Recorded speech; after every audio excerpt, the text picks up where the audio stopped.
Bienvenue, Madame, Messieurs. 2 mois après que le tout premier cas de Covid-19 ait été détecté en République démocratique du Congo, quoi de plus normal que de faire l'état des lieux, évaluer les points forts, les points faibles dans l'évolution de cette maladie dans ce pays, mais surtout analyser aussi le comportement des différents acteurs afin de tirer quelques leçons, à quoi s'attendre, que devrions-nous améliorer, comment devrions-nous lire et comprendre la situation. Donc désormais, prenez rendez-vous, vous, nos communautés, avec nous 2 fois par semaine à des heures un peu plus adultes pour mieux échanger avec nous.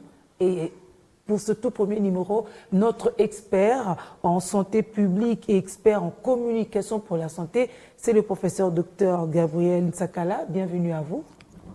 Bonjour madame, merci et bonjour et bonsoir à nos téléspectateurs. Ça dépend de l'heure où ils vont nous suivre. Profitant de votre présence, nous voulons déjà remercier ceux qui rendent cette interaction possible. Il s'agit du ministère de la Santé publique, le secrétariat technique de la riposte, mais aussi l'accompagnement de SANRU avec l'appui de Fonds mondial. Alors, toute première question, professeur Dr Gabriel, quel est aujourd'hui l'état des lieux de la Covid-19 en RDC? Ok, merci beaucoup madame. D'entrée de jeu, nous allons dire que nous sommes à 2 mois de la riposte. Rappelez-vous que le tout premier cas a été détecté le 10 mars lorsqu'on a lancé. Aujourd'hui, nous sommes pratiquement à 2 mois après, 60 jours après. On a déjà identifié un cumul d'environ 1102 cas. Ce qui fait en moyenne, en 60 jours, environ 18 cas par jour. Et donc, lorsqu'on voit le profil, lorsqu'on voit l'épidémiologie dans la région africaine, la RDC est le 13e pays touché en termes de proportion des personnes touchées. Le tout premier, la tête de liste, c'est l'Afrique du Sud avec près de 8000 cas et suivi de 3 pays de la région du Maghreb. Tout d'abord l'Algérie et puis le Maroc et puis bien d'autres pays. Donc pour dire que 2 mois après, il n'y a plus de doute, l'épidémie est bien en Afrique et particulièrement en République démocratique du Congo. En termes de statistiques, en termes de données épidémiologiques, sur la barre de 1000 qui est franchie, nous avons comme ça 69% d'hommes et 31% des femmes. Donc ça fait 1 sur 2. Donc un homme contre 2 femmes. Ça peut se justifier. Non, 2 femmes contre un homme. Morphologiquement, biologiquement, on pourrait trouver une explication. Jusque-là, c'est d'abord des constats. C'est d'abord des constats qu'on est en train de voir. Peut-être qu'on pourra trouver des explications plus tard. En ce qui concerne leur moyenne d'âge, l'âge, c'est autour de 40 ans, que nous avons un âge médian, et avec des extrêmes. Donc, le plus jeune de personnes affectées, c'est un enfant, un nourrisson de 10 mois, et puis le plus âgé à 87 ans. Donc, pour dire que c'est une maladie qui a quand même atteint les enfants chez nous. Donc nous avons entre moins de 9 ans, nous avons à peu près 11 cas sur le 1000. Ça ne représente pas vraiment grand-chose en termes épidémiologiques, mais c'est un pourcentage non négligeable. Le nourrisson de 10 mois a été contaminé par sa mère? Dans la famille, parce que c'est une famille. Justement, c'est une des retombées du confinement de la Gombe. Ça a permis de pouvoir faire, comment je dis là, un screening dans les familles. On a pu trouver dans une famille où un nourrisson de 10 mois a été contaminé.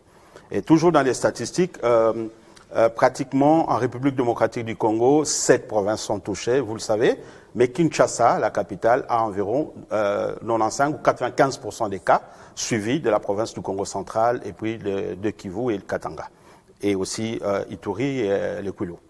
Et aussi, en termes de répartition géographique des cas sur Kinshasa, c'est pratiquement 31 zones de santé. Kinshasa est subdivisée sur le plan sanitaire en 35 zones de santé.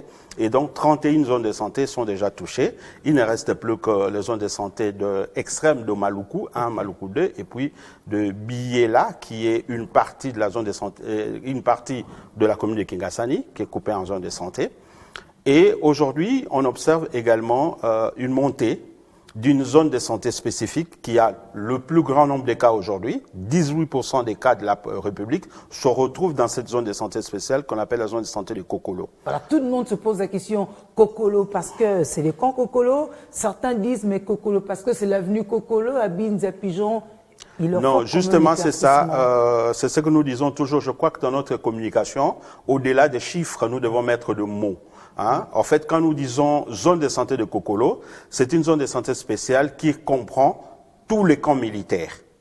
Et il y a en fait 2 zones de santé spéciales. Il y a la zone de santé de Kokolo qui reprend tous les camps militaires de Kinshasa, et puis la zone de santé de police qui reprend toutes les zones de santé de camps des polices. Donc, quand nous disons Kokolo, il a beaucoup plus de nombre de cas aujourd'hui, cette zone de santé, elle a beaucoup de nombre de cas, tout simplement parce qu'il y a un dépistage systématique qui a été fait à la prison militaire de Ndolo. Et cette prison militaire se trouvant dans un camp militaire, donc elle fait partie de la zone de santé militaire de Kokolo. Donc cela n'est pas forcément à attribuer au camp Kokolo, non. Au moins encore à l'avenue Kokolo, mais plutôt à une zone de santé spéciale, enfin une zone de santé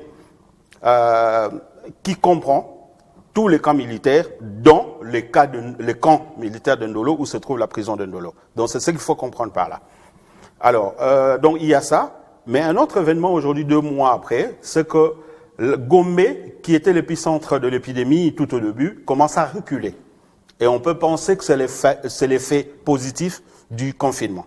Donc aujourd'hui, en dehors de la zone de santé de Kokolo, je dis qu'il y a une zone de santé spéciale militaire, nous avons plutôt Binza Ozone qui prend les devants, qui est la deuxième zone des santé touchées, et puis vient Gombe, et après Gombe, on a la zone de santé de Mbinza Météo, zone de santé de Limete, les zones de santé de Lemba. Je ne cite pas toutes les zones de santé, mais pour dire que toutes les zones de santé, par rapport à l'ordre d'importance en termes de personnes contaminées. Donc, et je l'ai dit aussi que lorsque nous parlons de zones de santé, c'est un découpage sanitaire, mais dans ces zones de santé, nous avons des quartiers. Par exemple, maintenant, lorsque je suis en train de dire que la zone de santé de Mbinza Ozone prend les devants, il faut comprendre que Mbinza Ozone est découpée à partir du pont qui sépare Kitambo vers la Gombe, donc le pont qu'on appelle Dagamachoro. Le pont de Kitambo, c'est là où commence la zone de santé de Mbinza Ozone. Donc, GB se retrouve dans Mbinza Ozone, et tout ce qui est une partie de ma campagne, et ça monte jusqu'au niveau du Palais de Marne. Bien entendu, et ça en traversant par Kitambo. Bien sûr. Et lorsqu'on est sur la pente de 25 et 80 jours, on a d'une part zone de santé de Mbinza Ozone, d'autre part une zone de santé de Mbinza Météo. Et Mbinza Météo prend Palais de Marne avec toute cette partie-là, y compris une bonne partie de Kanlouka, Mbinza Pigeon, Mbinza Ipen, Sangamamba, Télécom, et ça va finalement faire frontière avec le Kambadiadingue. Donc, je pense que ça vaut la peine que nous puissions expliquer tout cela parce que on a tendance à considérer ces zones de santé comme étant des quartiers, alors qu'en réalité, ça comprend plusieurs quartiers et les quartiers qui forment ce qu'on appelle des aires de santé. Donc, si on vous a bien compris, pratiquement tout Kinshasa est embrasé, à part quelques exceptions près, et c'est plus vers la périphérie. Vers la périphérie extrême de la ville de Kinshasa, où on n'a pas encore enregistré des cas, mais pratiquement dans toutes les zones de santé, ou disons dans toutes les communes de la ville de Kinshasa, nous avons enregistré des cas. Donc c'est le lieu de dire, notamment à ceux qui sont vers la Tchangou, où on enregistre encore beaucoup de proximité entre les populations, dans des coins un peu comme à Sélemba, par exemple, où les gens se disent ici il n'y a rien, il faut leur certifier que leurs zones de santé sont aussi concernées.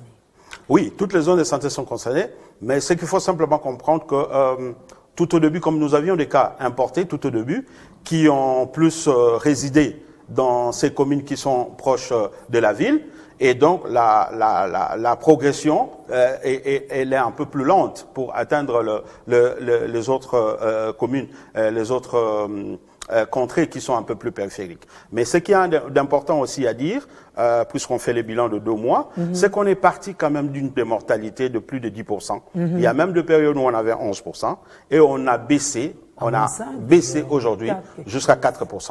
Et ça, c'est une performance qu'il faut considérer. Et cette performance est due, entre autres, à l'amélioration de la prise en charge, parce que certaines personnes qui, au départ, se cachaient, se sont finalement présentées à temps.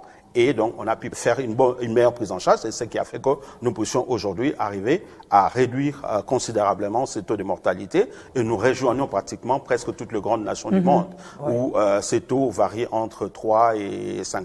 Donc, là, nous sommes dans les bons. On peut sentir l'équilibre. Mais par contre, qu'est-ce qui justifie la montée des cas positifs?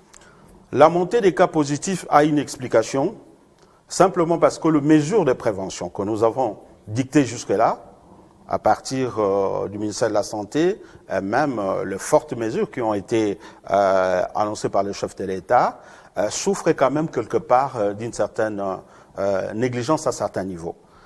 Vous voyez par exemple la province du Congo central, qui est proche de la ville de Kinshasa. Si réellement on avait mis de la rigueur au niveau de postes de contrôle, peut-être qu'on n'aurait pas pu avoir autant de cas qu'on a aujourd'hui. C'est la province qui vient maintenant après Kinshasa. Donc on doit comprendre qu'à un certain moment, évidemment, on n'a pas fermé hermétiquement les frontières. Donc l'ouverture qui a été faite avec le marchandise, avec les cargos, fait quand même que certaines personnes accompagnent ces marchandises, et donc parmi ces personnes, on pouvait trouver des personnes infectées qui ont finalement amené la maladie dans la ville. Et aussi au niveau de Kinshasa, pratiquement, ils prenaient des sentiers parallèles. Voilà, des gens prenaient des sentiers comme la frontière elle est terrestre, et donc il y a des personnes qui ont pu s'échapper.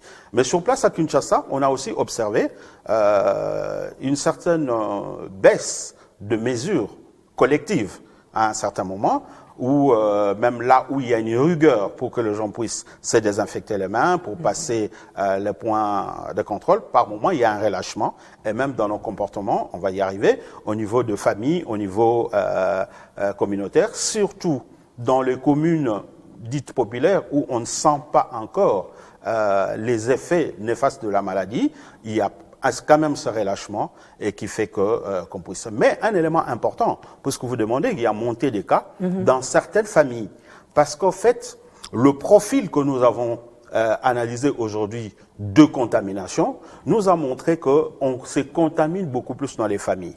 C'est-à-dire qu'une personne qui a le coronavirus, quand il rentre en famille, très souvent en famille, il y a un relâchement, ou encore, pas relâchement, mais une certaine, proximité déjà, proximité et promiscuité. Nos manières de vivre ensemble. De manière de vivre ensemble, et parfois son frère, son conjoint, on n'a pas beaucoup de distance vis-à-vis de ces personnes, et on a vu comme ça des familles tout entières, de 6-8 personnes, être contaminées par une seule personne qui est rentrée dans la famille. Donc tout cela justifie aussi la montée des cas que nous avons. Alors, vous parlez déjà des différents acteurs, comme vous évoquez à l'instant les communautés, des décisions politiques et tout. On en arrive à l'analyse comportementale de ces différents acteurs, en commençant par les politiques, par exemple. Qu'est-ce que vous notez? Ok, merci beaucoup, madame. Ça, c'est même je ne dirais pas une préfiguration, mais une transposition d'une analyse, je dirais, scientifique que j'ai personnellement menée, pour voir un peu comment les acteurs se sont comportés pendant les 60 premiers jours, donc les 2 premiers mois de l'épidémie. Et là, lorsque nous parlons des acteurs, nous avons essayé de mettre les acteurs le plus en vue, qui devaient avoir un certain comportement par rapport à ça. C'est là, je cite entre autres le décideur, donc partant du chef de l'État, le Premier ministre et le ministre de la Santé, en prenant également quelques leaders politiques et le média, qui ont un rôle très important, y compris la communauté. Et là, une démarche méthodologique a été quand même faite pour essayer d'analyser ça. C'est d'abord considérer ces comportements comme étant l'ensemble de réactions, des attitudes et des actions que ces personnes-là ont prises pendant les 60 jours de l'épidémie.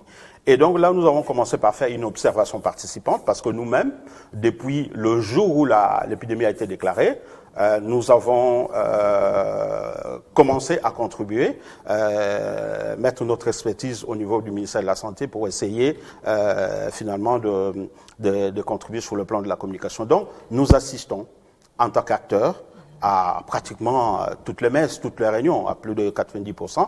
Et donc, nous voyons comment les gens sont en train de se comporter.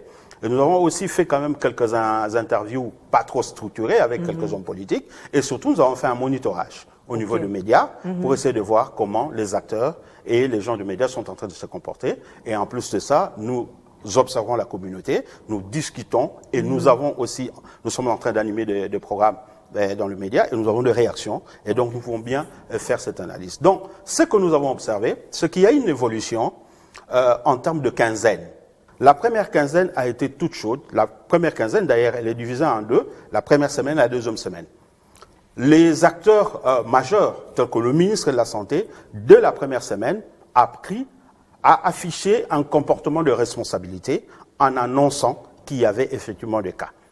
Et il est allé jusqu'à se transformer pratiquement en un acteur de communication qui passe pratiquement dans tous les médias pour essayer de dire tout ce que je parle jusque-là d'attitude et des réactions, donc du comportement. Je ne parle pas du contenu de tout ce qui se dit. D'abord, de la manière dont les gens se fait. Donc, le ministre de la Santé a affiché un comportement de responsabilité et on a vu cette première semaine quelques acteurs politiques plutôt afficher un comportement de déni de la maladie et même un comportement de propagandiste de rumeurs. Comme qui dirait qu'ils attendaient qu'on confirme pour qu'ils aillent justement dans l'autre sens. Voilà, et c'est ce qu'on a observé. Et malheureusement, ces comportements de certains acteurs politiques ont influencé certains médias qui ont relayé les discours des hommes politiques, un discours qui a été contre-productif par rapport à l'annonce de premier cas. Et cela a eu un impact aussi sur la communauté qui était finalement dubitative et qui finalement était un peu perplexe, a plus relayé du point de vue comportemental, a été influencé du point de vue comportemental par ces discours. Mais à partir de la deuxième quinzaine, les hommes politiques commençaient à changer un peu.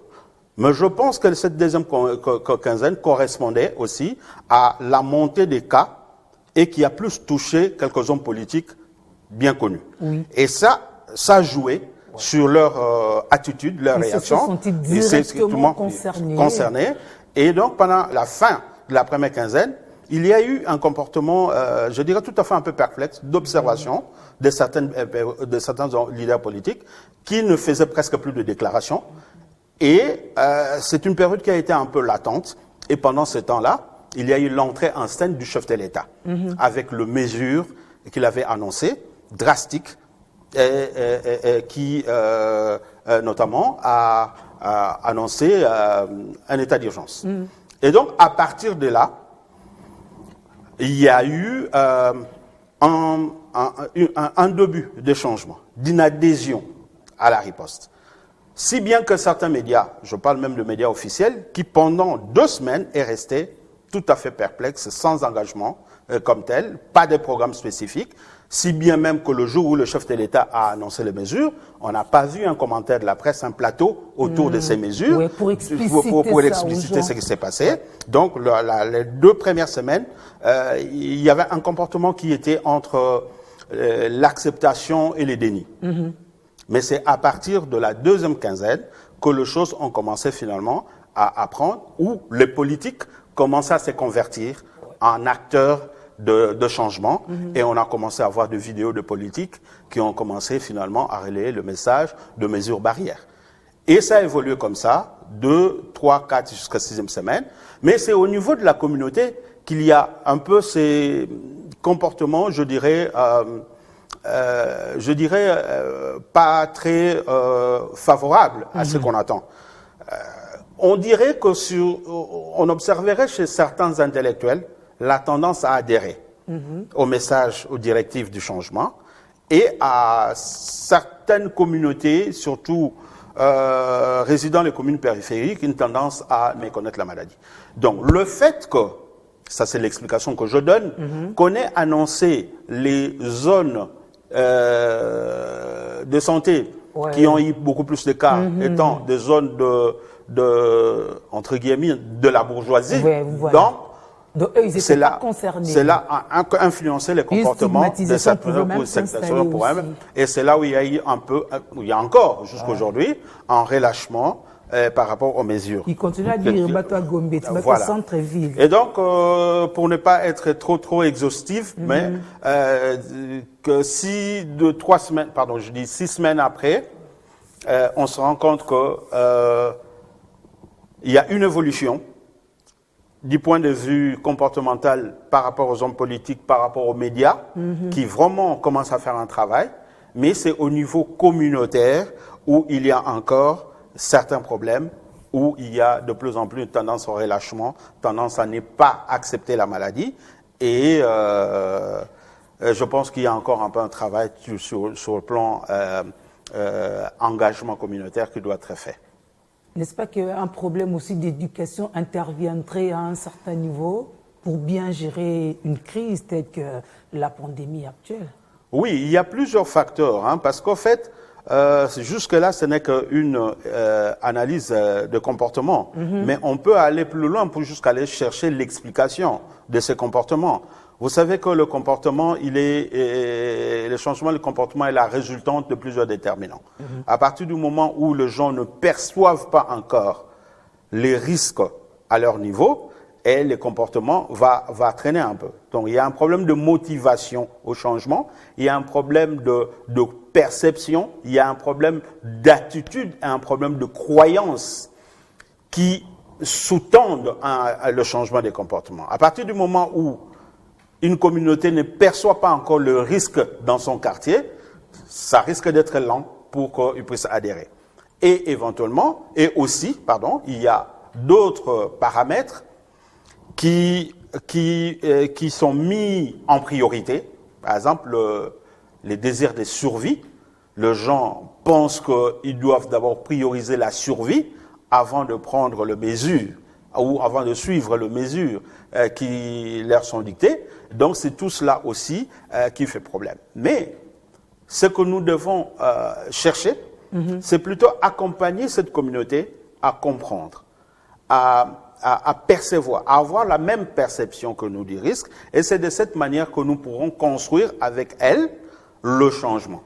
Et tant que ça sera un peu comme ça sera lent, mais on pense qu'on pourra y arriver si nous changeons de fusil d'épaule et nous accélérons avec notre communication des risques et de l'engagement communautaire. Alors pour bien accompagner cette communauté, parmi les questions principales qu'elle se pose, ça même Target aussi dans son étude l'a aussi soulevé, mais même nous, maintes fois, ce sont des questions qui nous parviennent pour vous transmettre, c'est que la communauté dit, elle ne voit pas des morts à côté d'elle. Donc, elle a du mal à comprendre que les gens meurent, effectivement, mais même aussi, elle ne voit pas des malades. Vous, en tant qu'expert en communication pour la santé, vous avez une réponse à ça?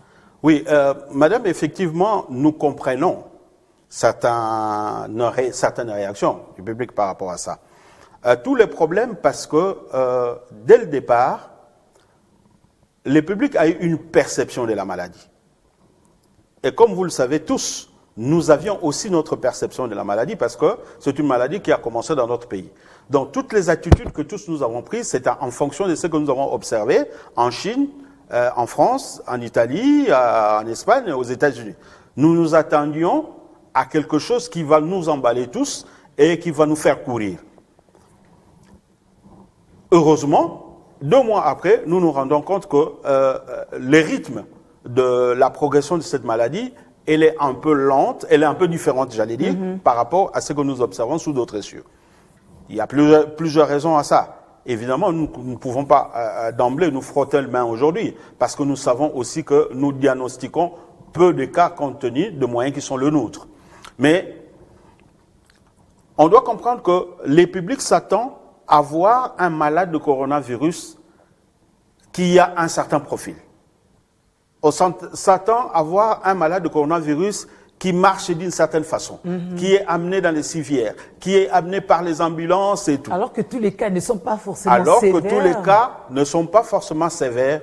Et surtout lorsque nous voyons le profil chez nous, nous avons environ 70, je dirais même 80% des cas qui ne sont pas dans un état d'extrême gravité qui va nécessiter les soins intensifs. Parce que rappelez-vous que cette maladie a 3 visages. Le premier visage, c'est de celui-là qui est comme vous et moi, qui ne présente pas de signes, mais qui a le virus en lui et qu'il peut contaminer. Et là, on a environ 5 à 10% de gens comme ça. Et puis le deuxième visage, c'est celui-là qui va présenter faiblement des signes.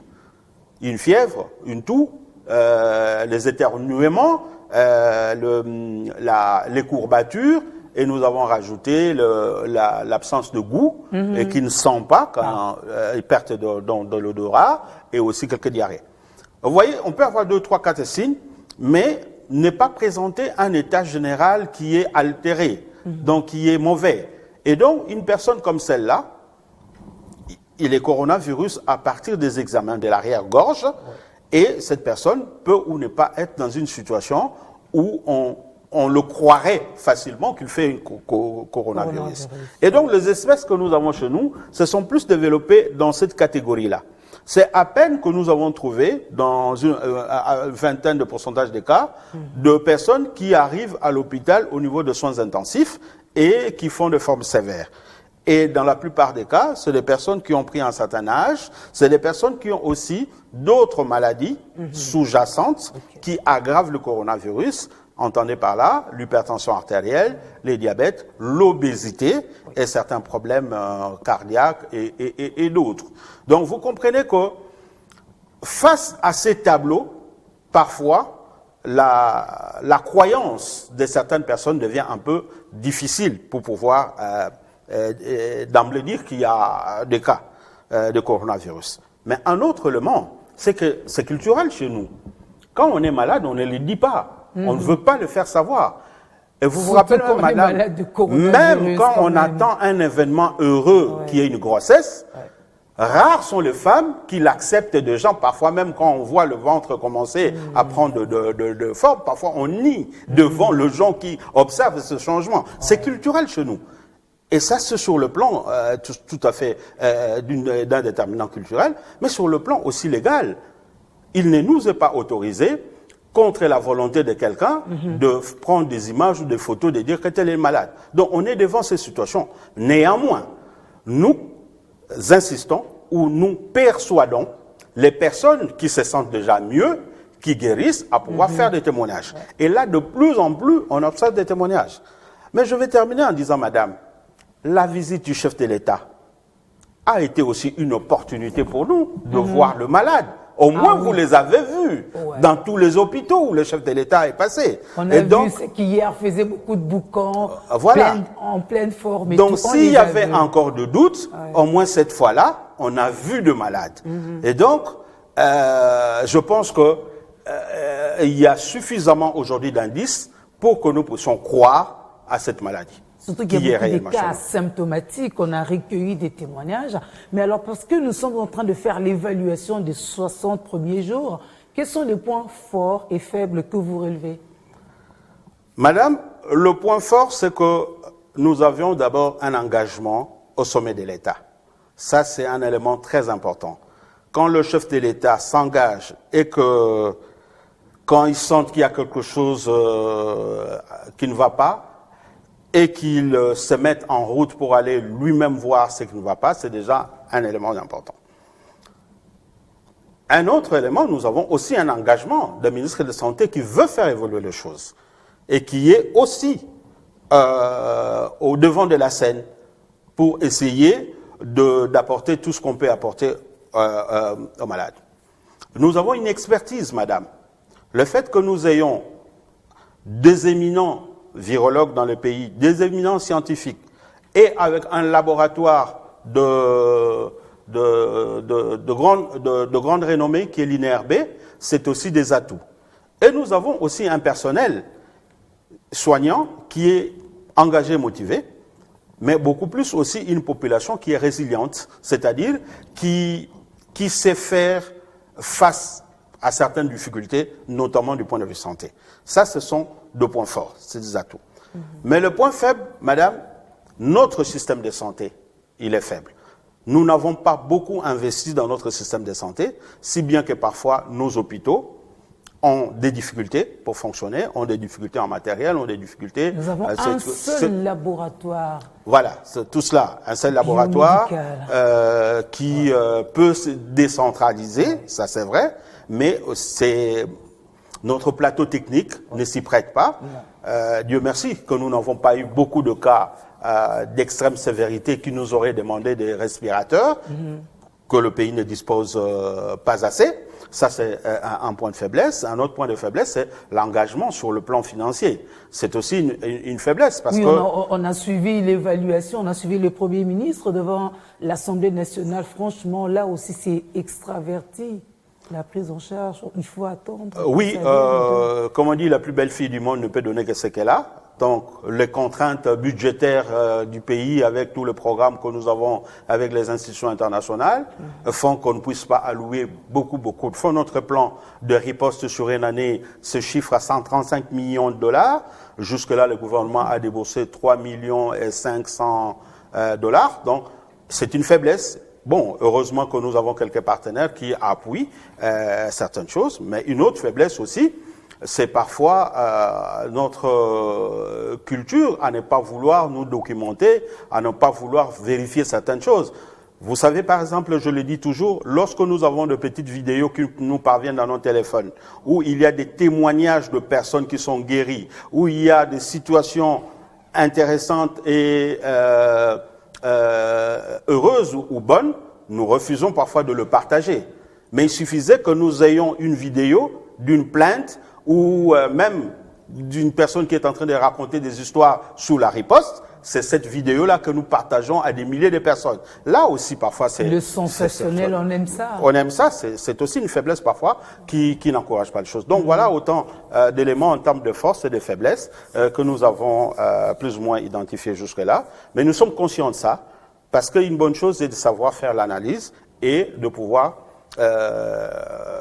arranger ce qui ne va pas. Je crois que nous pourrons y arriver. Je voudrais insister quand même parmi les faiblesses sur l'argent. C'est quand même le nerf de la guerre.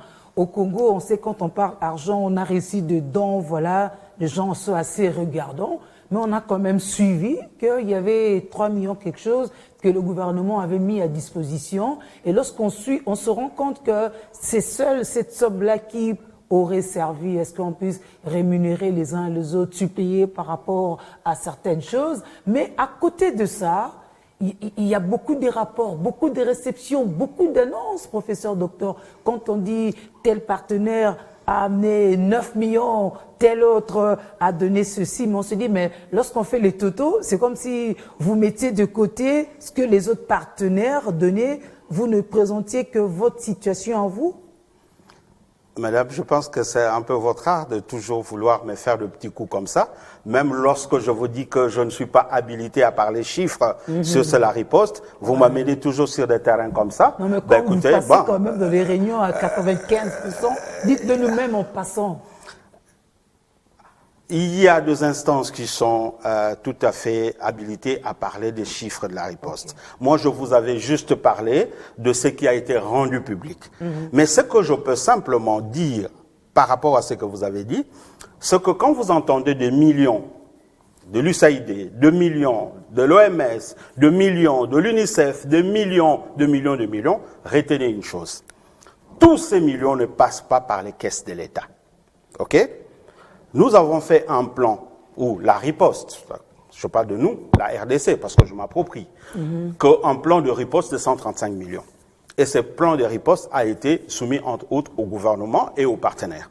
Et donc, il y a des partenaires qui viennent apporter leur contribution par rapport au cahier des charges qui a été présenté. D'accord ?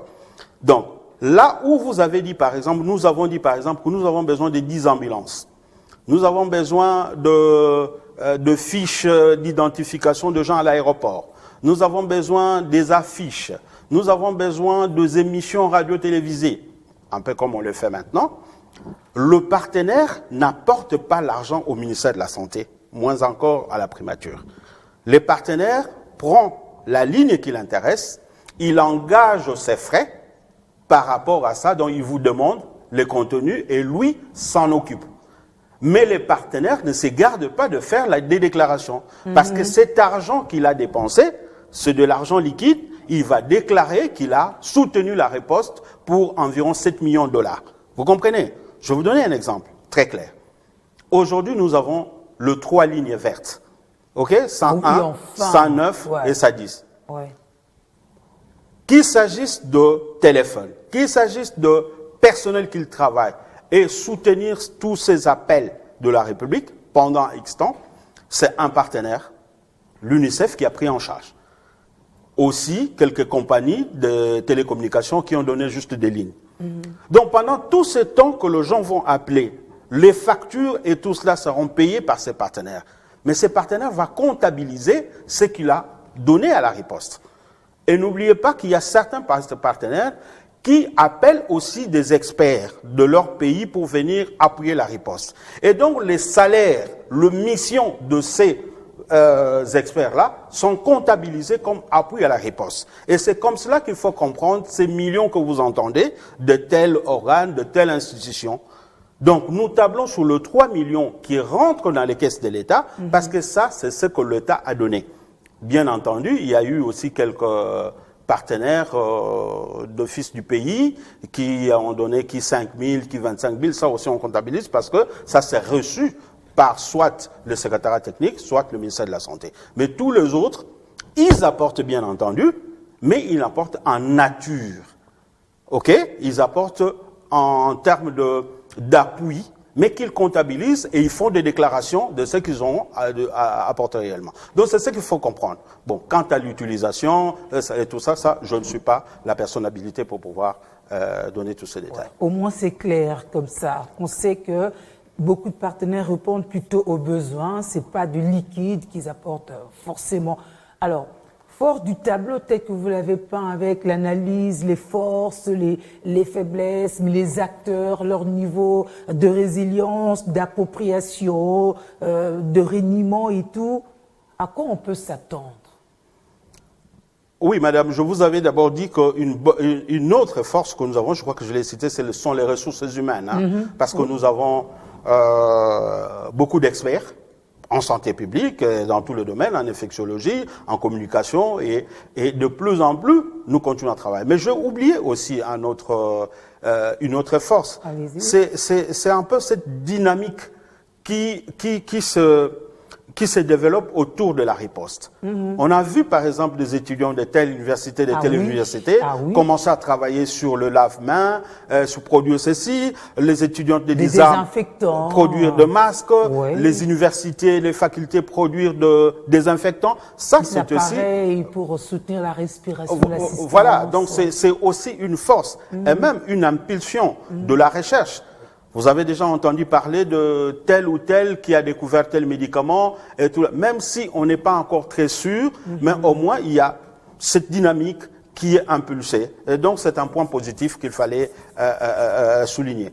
Maintenant, les perspectives, comme je dis, nous ne sommes qu'à 2 mois, mais la courbe, elle est croissante. Donc il y a pas un seul jour sans qu'on puisse avoir de nouveaux cas. Et donc on doit s'attendre encore un peu à une montée jusqu'à une certaine période. Et donc, nous devons tirer les leçons de ces deux mois passés. Là où nous pensons que les choses n'ont pas bien marché, nous devons améliorer. Au niveau de la prise en charge, c'est déjà mieux. On est passé de 10% de décès à 4%, c'est déjà mieux, c'est un bon indicateur. Mais il y a aussi d'autres problèmes en termes de communication entre structures, entre acteurs, que nous devons améliorer. Nous sommes conscients de ça.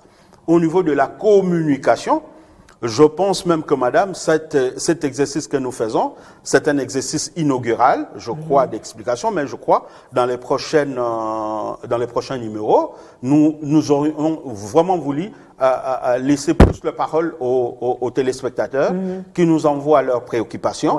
En termes de soit message, soit même un message audio, voice, WhatsApp, ou même se filmer, nous poser des questions. Comme ça, nous pouvons aller plus ou moins à répondre progressivement aux questions. Et dans les progressions, il y a aussi les recherches qui doivent être faites. Parce que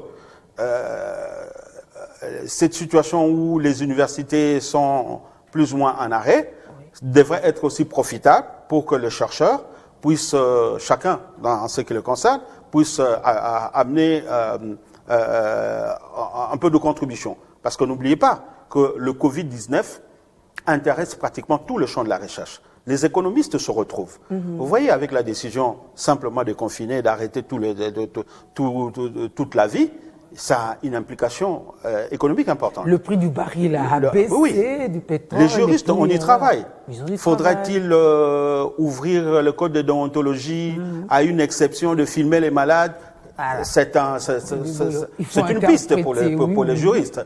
Donc, on a le sociologue, les comportements, la communication, quel type de communication il faut. Donc, pratiquement tous les secteurs, les psychologues, les kinésithérapeutes, tous les secteurs peuvent bien se nourrir du Covid-19 pour essayer de développer de recherche et surtout accompagner les équipes ou le pays à pouvoir faire mieux dans ça. Donc, je pense qu'il y a du travail, il y a encore des choses à faire, surtout sur cette communauté qui ne comprend pas encore certaines choses. Par exemple, madame, le port de masque. Parlons-en, puisque c'est une décision qui a été prise. Aujourd'hui, beaucoup de pays ont expérimenté le port de masque comme étant un élément qui permet de réduire la propagation. Parce que, rappelez-vous, nous avons dit que nous avons un certain pourcentage de personnes qui sont asymptomatiques. Et face à ces personnes-là, le seul moyen de se prévenir face à elles, ces personnes, c'est le port de masque. Et le masque doit se porter correctement. C'est-à-dire, quand on a un masque comme ça, on ne tient pas, on ne va pas toucher l'intérieur, on ne va pas toucher l'extérieur. Voilà. On va juste prendre les extrémités et on va se couvrir correctement les nez et la bouche. Et on ajuste. OK? Et donc, on doit justement avoir ces repères de la partie la plus dure pour essayer de se couvrir complètement. Et le masque, même ceux que nous sommes en train de fabriquer localement, doivent avoir un filtre. C'est-à-dire, mettre ne serait-ce qu'un papier mouchoir entre deux couches de tissu ou encore le papier thermocollant pour permettre à ce que ça puisse être finalement servir réellement du barrage. Moi, je mets mon papier mouchoir, souvent je suis objet de curiosité, les gens me regardent par deux fois. Je pense que le papier mouchoir, ou même le masque, c'est là où j'allais en venir, même quand nous sommes en train de l'utiliser, nous ne devons pas oublier les autres mesures, notamment le lavage systématique de mains. Des mains. Parce que il y a deux modes de contamination.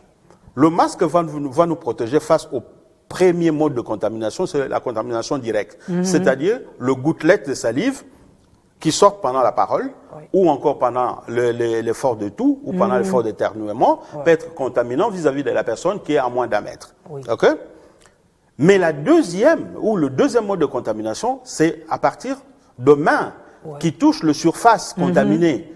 Vous comprenez? Lorsqu'on a éternué, lorsqu'on a toussé, lorsqu'on a le virus en soi, on touche les surfaces, on touche les ordinateurs, on touche les distributeurs de monnaie, il y a un clavier là-bas, on touche les portières de voitures, les portières de la maison, les interrupteurs, les boutons poussoirs des toilettes, et toutes ces histoires-là, même les habits, peuvent contaminer. Et c'est pour cela qu'on dit, ou je dis, j'insiste, en plus de masques, respecter les autres mesures et très, très spécifiquement ou particulièrement le lavage systématique de mains. Parce qu'on a vu des gens mettre le masque, mais ses mains ne sont pas propres, ou encore il peut faire toucher par-ci par-là, mais au moment où il a par exemple une petite démangeaison au niveau de fosse de nez, il enlève son masque, il se gratte le nez, et donc là, il n'a plus de protection parce que là, il aura apporté le virus dans ses narines.